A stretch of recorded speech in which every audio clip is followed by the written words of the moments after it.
ส่งโอ้โอ้ที่เป็นบักข้าวเจ้าหัวโอ้ที่มาเดินอ้อมตรงแค่โอ้วิ่งตายกลงเจ็บดีโอ้ที่ได้เอาหายแค่โอ้เห็นแล้วอยากใจมาที่เป็นตาไปคันเห็นน้องโอ้ไอ้นั่นมักดีโอ้ไอ้แค่ความข้าวใส่สีแค่ดีเขาถึงยาวถึงใหญ่ลูกผู้ใดไม่ชื่นใจแค่น้องอันนั้นมันละคนแค่บอกจากต้นพ่อจากต้นแม่เป็นยังไงมาได้ไรแค่ให้เราจะทำจะใส่มาได้เบาว่าเป็นละอายเดินใจไม่เก็บไปฝันขึ้นพ่อเจ้าได้กอดได้หอมได้ดมดมที่ชอบได้ดมที่เจ้าได้หอดโอ้ยเป็นสิ่งก็สิ่งดีทุกอย่างได้ฟังเรื่องยาวได้นานทำได้ได้กินมาคอยได้คอยกินกับเจ้า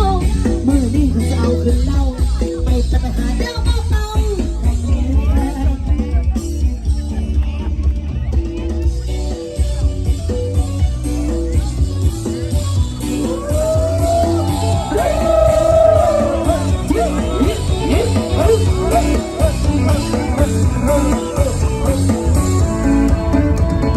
โอ้สมุนไพรเอาหายแล้วโอ้เห็นแล้วอยากใจบางคนไม่กล้าไปคันนั่งโอ้ไอ้นั่นเล่นมักดีโอ้ไอ้แค่ความข้าวเซ็กซี่แต่ดีถึงข่าวถึงยาวถึงใหญ่ลูกคนนี้ไม่ถึงใจแท้นอ